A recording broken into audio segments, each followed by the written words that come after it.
guys yung ano, mga seaweeds na namin tinali. Lalatag na namin. Ito yung nagsisilbing mainline yan. Ito, lubid na itong malaki. Dito na kami sa ano, location na plantation ng mga mainline. Ayan, dito sa mga mainline. Ayan, lalatag na namin. Lalatag. Nakatali na dun sa may mainline. Lalatag na, ganyan paglalatag. Dito, mano-mano.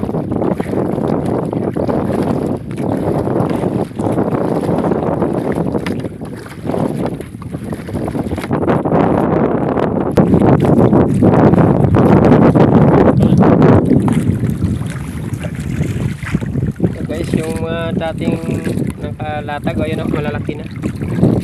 Medyo maalon, kaya medyo mahirapan tayo mag ano talaga. Mas mahina kailang hindi na pwedeng papatagalin natin yung seaweeds kasi kailangan niya pagkatapos itali, nakatali na sa mga line, ilalatag mo na agad. Kinabukasan or kailangan wag lumagpas sa ilang araw daw kaya na mabuhay pa yan. Kailangan kinabukasan or latag agad na pagkatapos, no? Kasi pag magtagal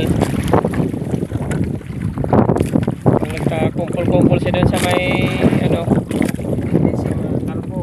may tendensyeng dito tubo, malalagas lang kasi patay na siya. Kailangan siya malalagas,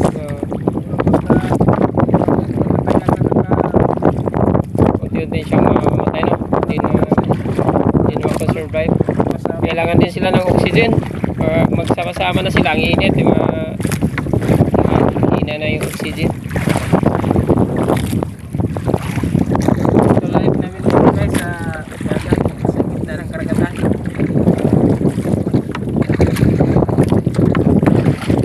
Yung maalon, 2 metro yung pagkita ng mga kapal niya.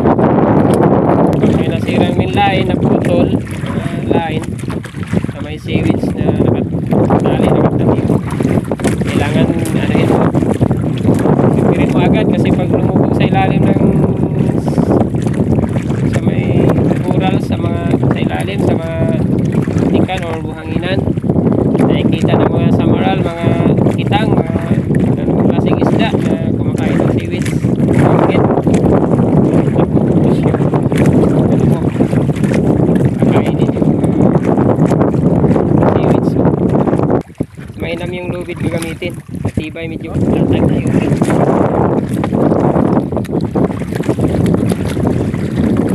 Medyo mahalon. Paras lang din sa proseso sa paglatag ng lambat. Hawakan mo lang mga line na kung saan nakatali yung mga ano, seaweeds. Medyo may kahirapan pag ano, pag maalon.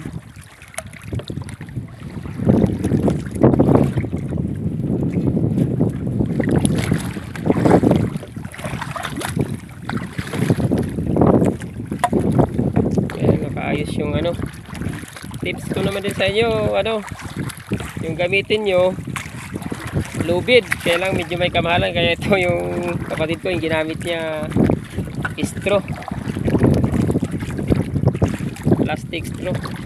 Titipid siya medyo mahal nga lang. Yan, tali na naman siya sa line.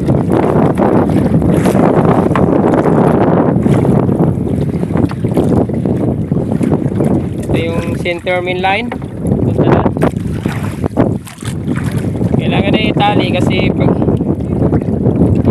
hindi nakatali siya, ano siya, yung kumpul-kumpul, magsama-sama.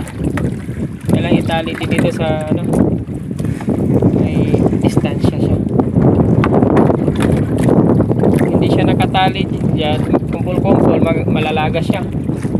Kaya kailangan ano, ayan, distansya na yun. Yan yung bagong ano, yung dati. Distansya namin dito ano,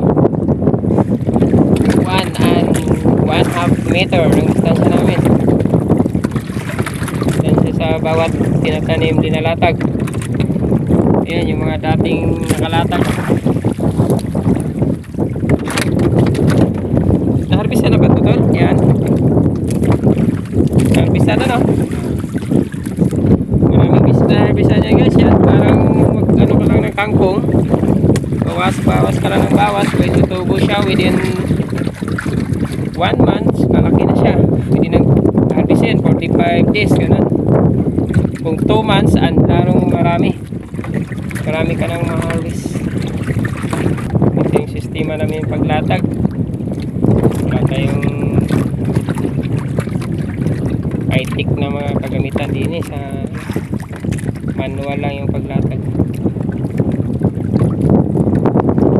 Hindi rin tayo pwedeng gumamit ng bangka na di motor kasi sasabit sa ilisi. Kaya sagwan yung ginamit namin panlatag. Okay, yari na nakatali. Maraming salamat nga pala sa mga nag-subscribe sa aking YouTube channel, The Fisherman of the East. Maraming salamat sa inyo.